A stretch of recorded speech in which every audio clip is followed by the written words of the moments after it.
بلا شبہ نورستانی شہر دنیا کا سب سے خوبصورت حصہ تھا۔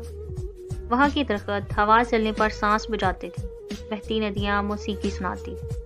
اس پرستان میں رہنے والی ہر پری کے لیے سب سے اہم چیز اس کی آواز تھی۔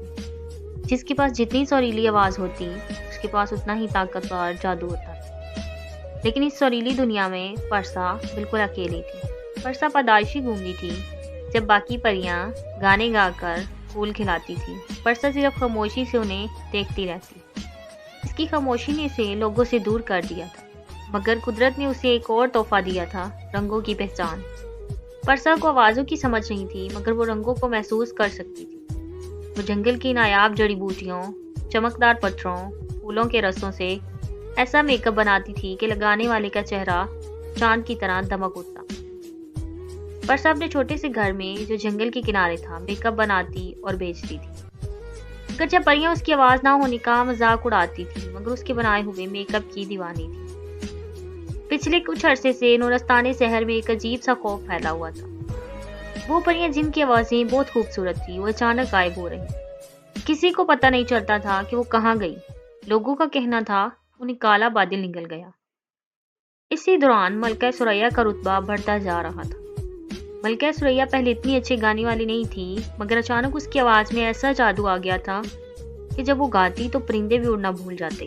وہ ہمیشہ اپنے ہونٹوں پر ایک گہرے سرخ رنگ کی لپسٹک لگائے رکھتی تھی، جو اس کی پہچان بن چکی تھی۔ ایک شام جب پرسا اپنی لیب میں نئے رنگ بنا رہی تھی، شاہی محل سے دو سپاہی پریاں اڑتی ہوئی آئیں۔ ایک سپاہی نے کڑک لہجے میں کہا، پرسا، ملکہ ثریا نے تمہیں یاد کیا ہے۔ اگلے ہفتے جشن ترانہ ہے، ملکہ چاہتی ہے کہ تم ان کا خاص میک اپ تیار کرو۔ پرسا کا دل زور سے دھڑکا۔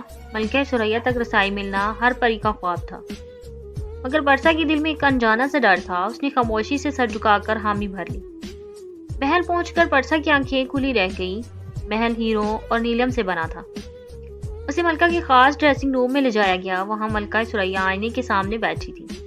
وہ واقعی بہت حسین تھی، مگر ان کی آنکھوں میں ایک ایسی ٹھنڈک تھی جو پرسا کو اندر تک کام گئی۔ سنا ہے تم بول نہیں سکتی، ملکہ نے آئینے میں پرسا کا عکس دیکھتے ہوئے کہا اور پوچھا۔ اس کی آواز شہد کی طرح میٹھی تھی، مگر اس میں کوئی درد نہیں تھا۔ پرسا نے جی میں سر ہلایا۔ ملکہ ثریا مسکرائی، ایک شاطرانہ مسکراہٹ۔ بہت خوب، مجھے ایسے ہی لوگوں کی ضرورت ہے، جو سنے سب کچھ، دیکھیں سب کچھ، مگر بولیں کچھ نہیں۔ پرسا، مجھے جشن ترانہ کے لیے ایک نئی لپسٹک چاہیے۔ میری پرانی سرخ لپسٹک ختم ہو رہی ہے۔ مجھے ویسا ہی رنگ چاہیے، بالکل اس سے بھی گہرا اور چمکدار۔ ملکہ نے ایک سنہری ڈبی پرسا کی طرف بڑھائی۔ اس میں تھوڑی سی لپسٹک بچی تھی۔ پرسا نے ڈبی کھولی، لپسٹک کو سونگا۔ عام طور پر میک اپ میں پھولوں کی خوشبو ہوتی ہے، مگر اس لپسٹک سے خون اور ڈر کی مہک آ رہی تھی۔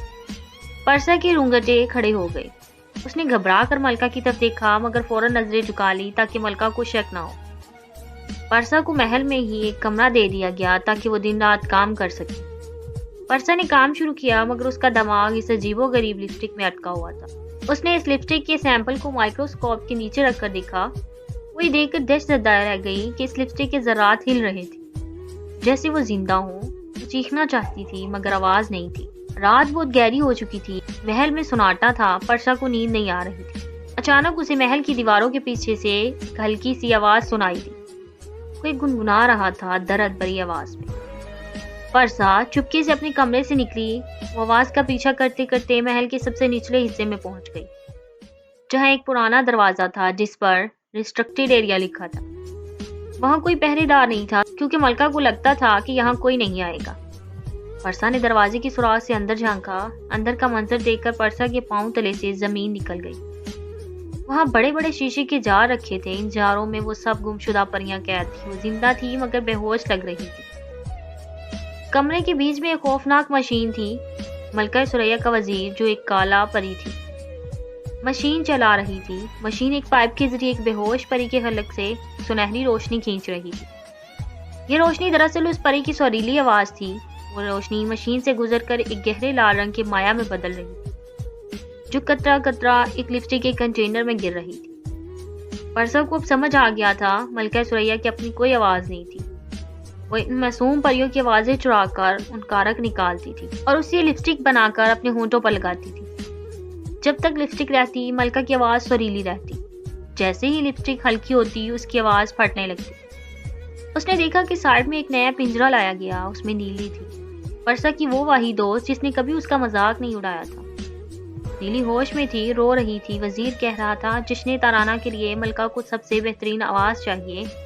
इस लड़की की आवाज़ बहुत ताकतवर है, कल इसका रख निकाला जाएगा। परसा वहां से भागी, वो डर से कांप रही थी। अगर वो पकड़ी जाती तो उसका अंजाम भी वही होता, मगर वो नीली और बाकी परियों को मरने नहीं दे सकती। सुबह हुई तो परसा की आंखों में डर की जगह एक अज़म था। उसने फैसला कर लिया था कि वो अपनी खामोशी को अपना हथियार बनाएगी। मलका सुरैया ने उसे बुलाया, क्या मेरा नया मेकअप तैयार है? परसा ने सर हिलाया और एक नई बनाई हुई सुर्ख लिपस्टिक मलका के सामने पेश की। ये देखने में बिल्कुल वैसी ही थी जैसा मलका चाहती थी, खून की तरह सुर्ख और चमकदार। मलका ने खुशी से उसे उठाया। बहुत खूब, अगर ये जश्न में काम कर गई तो मैं तुम्हें माला माल कर दूंगा। परसा ने दिल ही दिल में कहा, ये काम करेगी मगर वैसा नहीं जैसा तुम सोच रही हो। दरअसल परसा ने रात भर जागकर जंगल के सबसे तेज जल फूल का रस निकाला था। ये फूल इतने तेज होते हैं कि अगर गलती से जबान पर लग जाएं तो आग लगा देते हैं। परसा ने बड़ी महारत से इस रस को लिपस्टिक में मिला दिया था। उसके अलावा उसमें सच्चाई की राख मिला दी, जो किसी भी झूठी शक्ल या आवाज का असर खत्म कर देती थी। रात हुई, जश्न तराना शुरू हुआ। पूरा नूरस्तान शहर जमा था, हजारों परियां हवा में उड़ रही थी, रोशनियां जगमगा रही थी। सब मलका सुरैया के परफॉर्मेंस का इंतजार कर रहे थे। परसा स्टेज के पीछे खड़ी थी, उसका दिल जोर जोर से धड़क रहा था। उसने देखा कि मलका ने वो खास लिपस्टिक लगाई है। मलका का चेहरा गरूर से दमक रहा था। मलका स्टेज पर आई, सब खामोश हो गए। मलका ने माइक पकड़ा, गाना शुरू किया। पहले चंद लम्हे तो आवाज बहुत सुरीली निकली क्योंकि लिपस्टिक का ऊपरी हिस्सा नार्मल था। नूरस्तान शहर झूम उठा, मगर जैसे ही मलका ने हाई नोट लगाया, परसा का मिलाया हुआ जल रस अपना असर दिखाने लगा। अचानक मलका की होंठों पर शदीद जलन शुरू हुई। वो गाते गाते रुक गई, अपने गले पर हाथ रख लिया। ये क्या हो रहा है? वो चीखना चाहती थी मगर सच्चाई की राख ने अपना काम शुरू कर दिया। जादू टूटने लगा। मलका की होंठों से सुरीली आवाज की बजाय एक काली धुएं की लकीर निकलने लगी। ये वो चुराई हुई आवाजें थी जो जाद हो रही थी। मलका दर्द से चीखी, मगर उसकी असली आवाज जो फटी हुई और डरावनी थी सबके सामने आ गई। पानी, पानी लाओ, मेरे होंठ जल रहे हैं। वो चला रही थी, उसकी आवाज किसी भयानक चुड़ैल जैसी लग रही थी। पूरा हजूम हैरान रह गया। वो खूबसूरत मलका अचानक बूढ़ी और बदसूरत नजर आने लगी, क्योंकि उसकी जवानी भी चुराई हुई थी। इसी अफरा तफरी में मलका के होंठों से निकलने वाला धुआं हवा में फैला। उसमें से चमकदार तितलियां बनकर उड़ने लगी। ये तितलियां सीधी महल के तह खाने की तरफ गईं। परसा ने फौरन गार्ड्स के कमांडर को इशारा किया, को इन तितलियों का पीछा करें। जब गार्ड्स तह खाने पहुंचे तो वहां का राज खुल गया। उन्होंने देखा कि कैद परियां होश में आ रही हैं, क्योंकि उनकी आवाजें वापस आ रही थी। मलका सुरैया पकड़ी गई। उसका असली चेहरा सबके सामने आ चुका था। वो जमीन पर गिरकर परसा की तरफ देखकर गुड़ाई, तुमने ये क्या किया? तुम तो गूंगी थी।